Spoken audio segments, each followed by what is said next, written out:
And I'm going to go in directly into this piece from the second manuscript that I have, that both my manuscripts are unpublished, which is the best way to have manuscripts, because then you can talk about them and nobody can fact check you on that.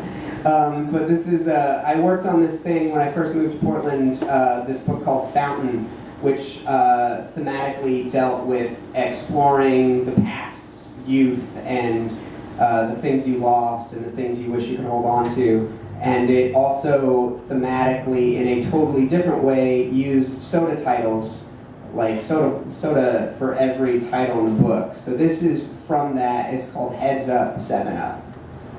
Let's see the soda, it's in the title. Fuck people who think that middle school is crazy because that's when all the kids hit puberty or whatever. I think, possibly due to hormones, that it happens way before that. In 2nd grade or something out of Tiny Toons, where we played Heads Up, 7 Up, and even sitting down, the height disparity was enormous. I was like 3 feet, maybe 3'5" and a quarter, and Brian was like 5'3", and I remember Paloma pinning him against the side of this building where we played wall ball and maybe grinding against him a little, and I don't think they kissed, but they might have. It was titillating. Partly because I wanted to kiss Paloma, because I had a crush on her, because I had a crush on every girl in my class. But I also kind of believed that every girl in my class had cooties. And it was a confusing time. I remember I was standing near the bushes with Raymond one day, and we might have been playing touch football, but probably it's more accurate to say that Raymond had probably just scored a touchdown, and I was playing in the outfield, which is a position that exists in football, and Erica Spangler walked past, and Raymond knew I had a crush on her, so he asked her, hey, do you like Steven? And I don't remember her exact response, just that it was fast, like this cartoon anvil dropping on my head, that short, nerdy kid. Ew. I was probably 3 feet tall that day. I saw her 8 or 9 years later in this video rental place that my buddy Ben worked at. From behind the counter, he pointed her out. Hey, remember Erica Spangler? That's her. She looked so plain, you guys. So very plain. I thought, what a strange gift to be given. You know, this victory wherein the girl who didn't like me then looks so boring now. I imagine that if you watch enough cartoons, which I have presumably done at this point in my life, eventually it just makes sense to want to live like one. And that's the way I want to live. That way the next time an anvil drops on my heart, I'll be able to just bounce right back. Yeah. Woo! Yeah.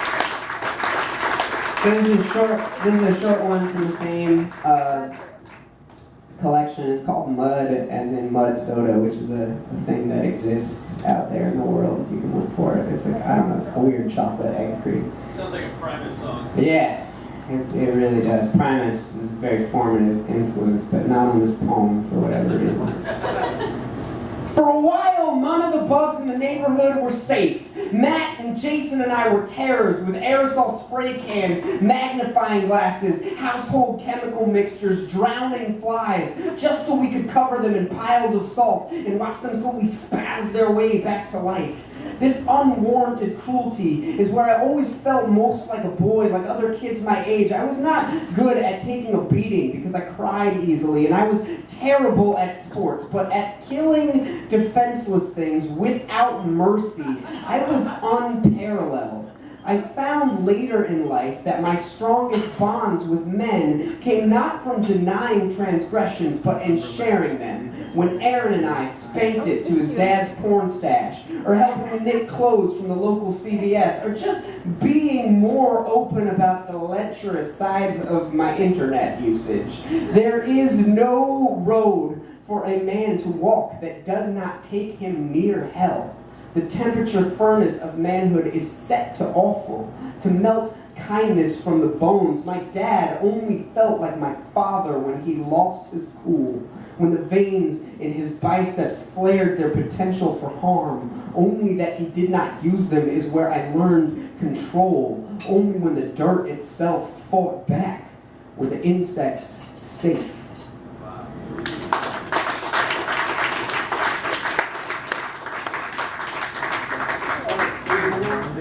Okay, all right. 3 more, you guys good? Yeah!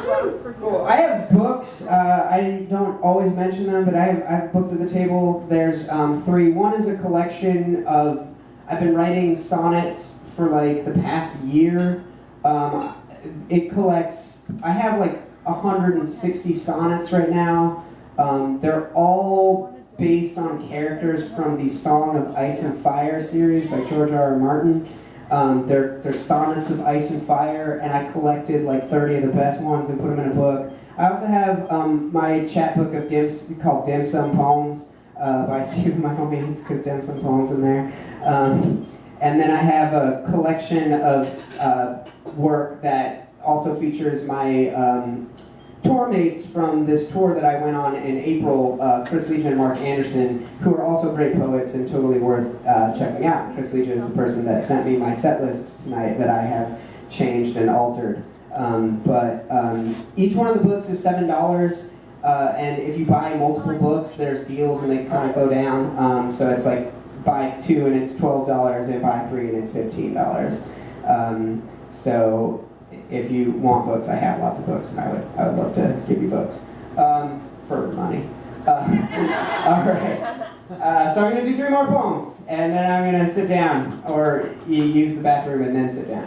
Okay. So we're moving into the more, as we transition to the more serious part of the set. I'm going to keep going with this.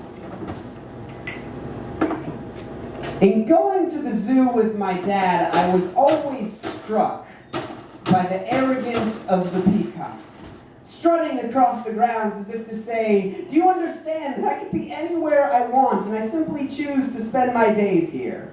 I half did not know where, in fact, the peacock was actually from. What I could tell was that in the African Savannah exhibit, sure enough, there was the peacock, strutting past the rhinos, a monarch out for a day amongst the peasantry. Near the reclining tigers, the peacock, defiant like a proud general quelling enemy troops. By the grizzly bears, the peacock, emperor, warrior, king, always wild and free. In the petting zoo, the peacock would raise its plume, tail feathers of 100 eyes, burning into the childhood darkness of your soul. There again, perched upon the hippopotamus like a throne, I reign over you now, and forever. Call me crazy, but after leaving the zoo, I half expected a peacock waiting for us at home.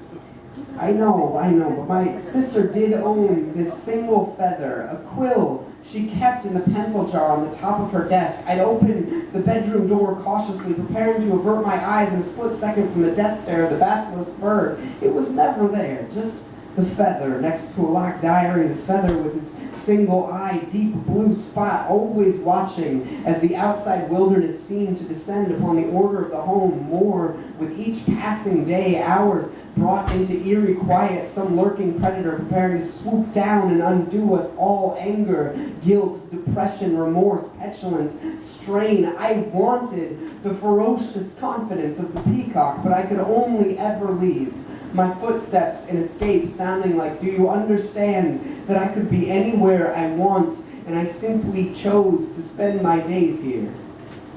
Do not call me crazy. When I visited my dad in the psych ward, all of the doctors wore long coats with hundreds of eyes.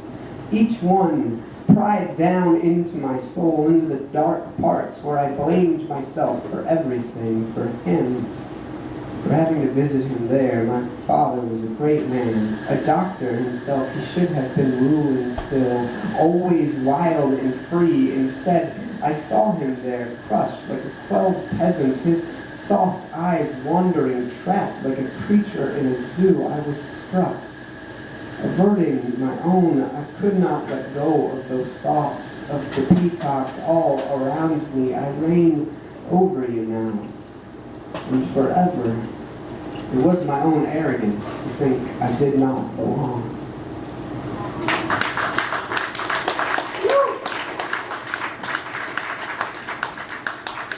So this is the part where I read off my phone because I've been trying to practice this philosophy where, especially when I go to a new place for the first time, I read new poems. I think it's very important that people get to hear poems that I've never read out loud, and it makes the night special to have a debut of some sort. So there's a poem that I've never read out loud before, but I want to share it tonight. I like it, and I hope that you guys enjoy it, and we'll see how it goes being read out loud.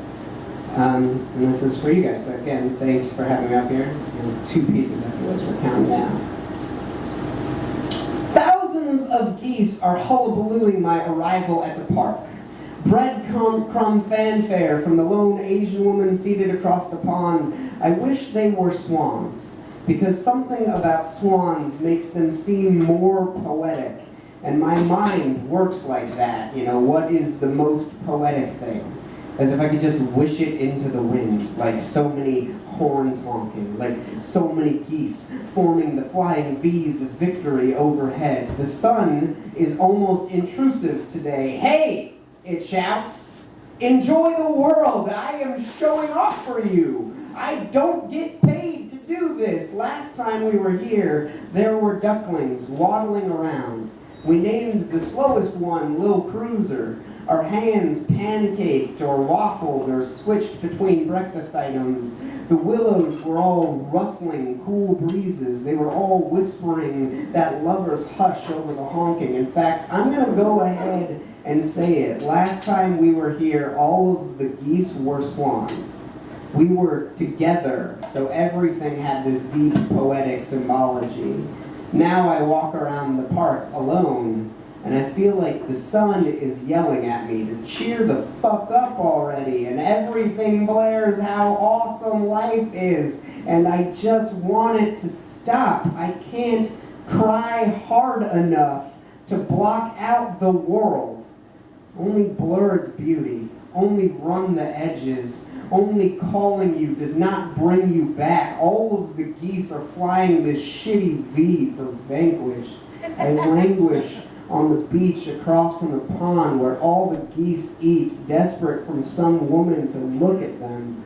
If only someone would look at me like the sun, maybe it would be so difficult, to just justify another day spent wallowing.